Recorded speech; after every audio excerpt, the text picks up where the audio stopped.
जय हिंद। आप सभी का हार्दिक अभिनंदन है।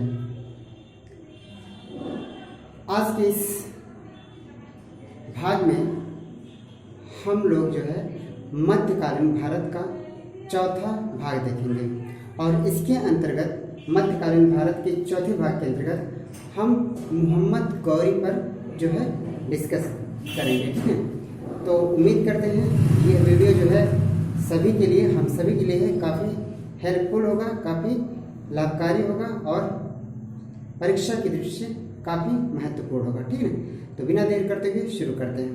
देखिए, मोहम्मद गौरी की बात करते हैं। अभी इसके पहले हम लोग महमूद गजनवी के बारे में डिस्कस किए थे। महमूद गजनवी का जब मृत्यु हो जाता है तब उसका साम्राज्य यानी उसका प्रभाव धीरे धीरे, यानी गजनी साम्राज्य का प्रभाव धीरे धीरे क्या होता है, कम होता है। और उसी समय अफगानिस्तान के क्षेत्र में ही, अफगानिस्तान में ही एक नया साम्राज्य धीरे धीरे उभर रहा होता है। ठीक है ना। और जब महमूद गजनवी की मृत्यु हो जाती है तो उसका साम्राज्य काफ़ी कमज़ोर हो जाता है और उसके प्रभाव क्षेत्र की बात करते हैं तो काफ़ी सीमित हो जाता है और एक नया साम्राज्य वहाँ पर स्थापित होता है और उभरता है, जो आगे चलकर गौर साम्राज्य के अंतर्गत प्रभाव में आता है।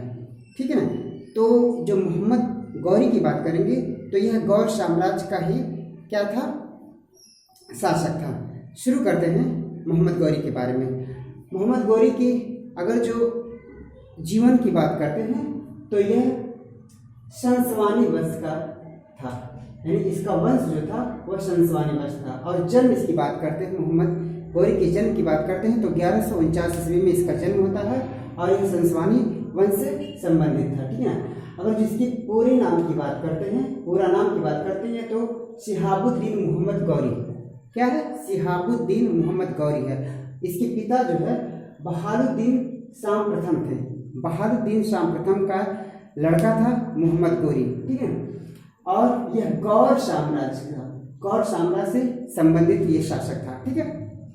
भाई की बात करते हैं तो भाई गयासुद्दीन गौरी या अताउद्दीन महमूद के नाम से जाना जाता है, इसका एक भाई था। ठीक है।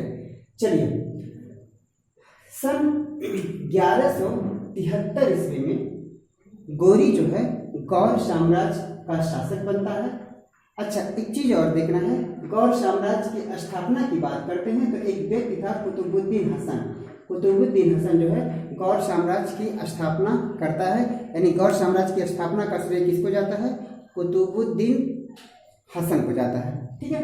तो 1173 ईस्वी में गौरी जो है वह गौर साम्राज्य का शासक बनता है और यह जो है भारत की तरफ रुख करता है, क्योंकि इसके पहले इसको पहले से ही मालूम था कि भारत जो है सोने की चिड़िया है और यहाँ से कई लोग जो है काफ़ी मात्रा में धन लूट कर ले गए, उनमें से गजनवी प्रमुख था। ठीक है।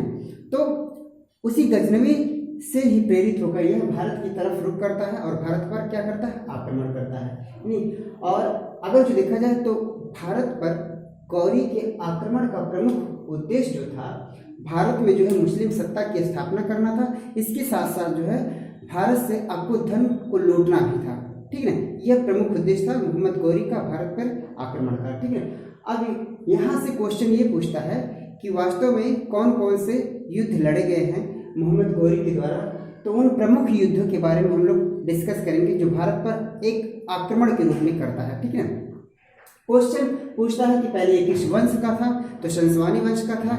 पूछता है यह किस साम्राज्य से संबंधित था, तो गौर साम्राज्य से संबंधित था। और कहाँ का था, तो अफगान का था। और यह अफगान का एक क्या था, तुर्क था, जो एक सुन्नी मुसलमान था। क्या था, सुन्नी मुसलमान था। ठीक है। चलते हैं गौरी के भारत पर आक्रमण पर दृष्टि डालते हैं, कौन कौन से प्रमुख आक्रमण करता है और उसका परिणाम क्या निकलता है, देखते हैं किससे किससे युद्ध करता है। ठीक है।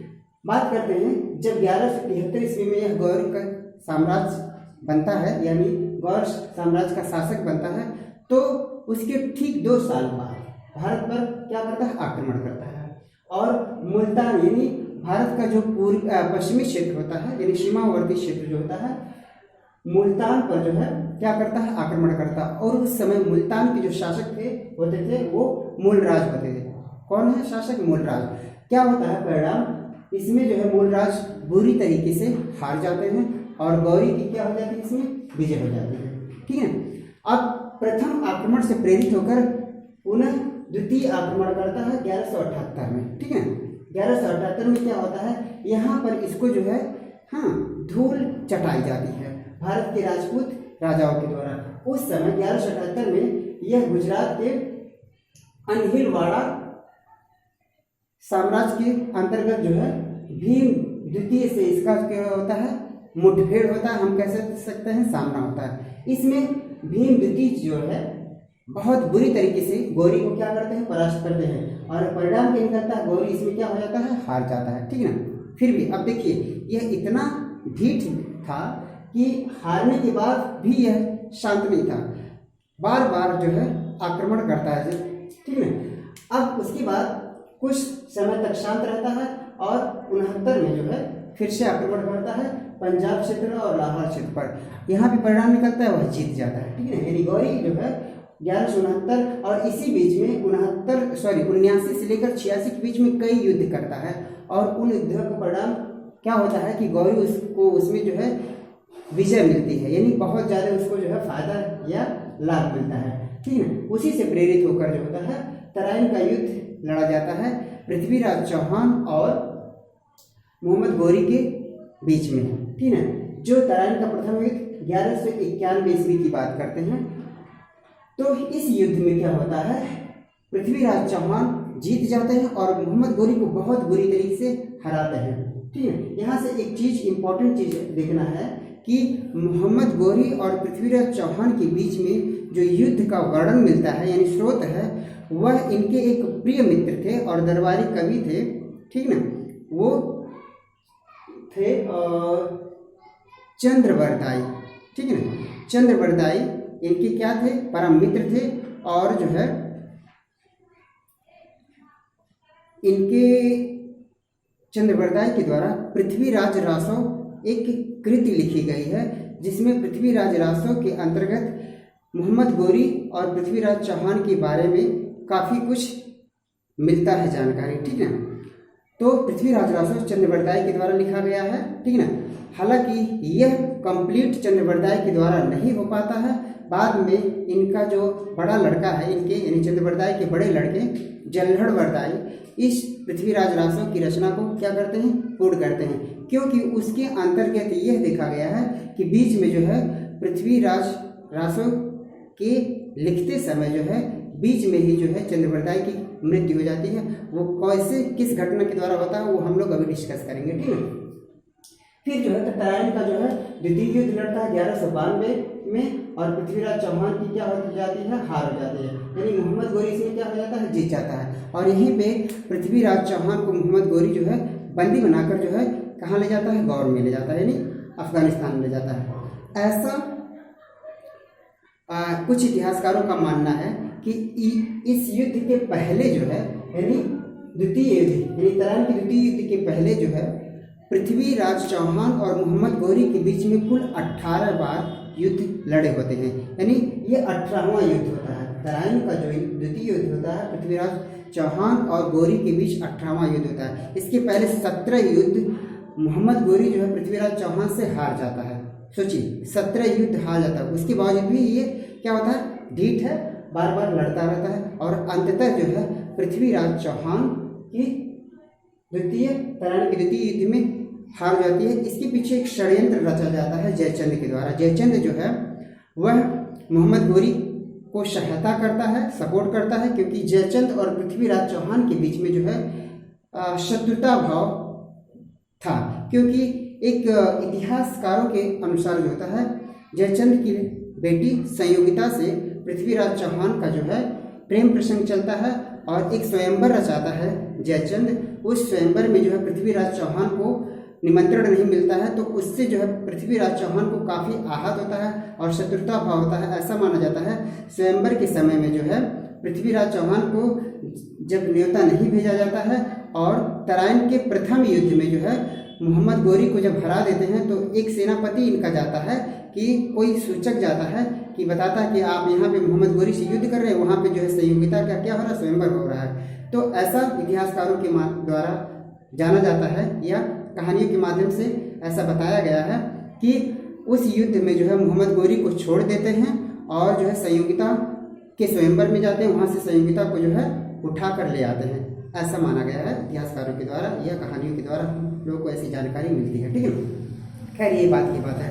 ठीक है, बात करते हैं मोहम्मद गोरी का अगला युद्ध चंदावर का युद्ध होता है 1194 ईस्वी में, और यह जयचंद, वही जयचंद जो संयोगिता के पिता थे और पृथ्वीराज चौहान के एक शत्रुता भाव था। ठीक है, यही जयचंद जो रहते हैं पृथ्वीराज को हराने में मोहम्मद गोरी की क्या करते हैं, मदद करते हैं। बाद में पुनः गोरी ही जो है 1194 में आक्रमण करके जयचंद पर, और जयचंद को पूरी तरीके से हरा देता है और वहाँ पर जयचंद की हत्या भी कर देता है। ठीक है, ऐसा सुनने में आता है कि जयचंद कहते हैं कि तुम ऐसा मेरे साथ नहीं कर सके, मैं तुम्हारा सहायता किया हूँ और पृथ्वीराज चौहान को हराने में तुम्हारी मदद किया हूँ, तुम मुझे मार नहीं सकते हो। तो इसके बदले में गोरी कहता है कि जो अपने देश का नहीं हुआ वो मेरा क्या हुआ, और यही कहकर जो है जयचंद को क्या कर देता है, मार देता है मोहम्मद गोरी। ठीक है ना, गोरी की यह इतिहासकारों के अनुसार जो है यह कौन सा अंतिम युद्ध था, चंदावर का। और इसी चंदावर के युद्ध के बाद जो है गोरी जो होता है क्या करता है, अपने सिक्कों पर जो है माँ लक्ष्मी की प्रतिमा उकेरता है एक तरफ, और दूसरी तरफ जो होता है अरबी में जो है कलमा खुदवाता है।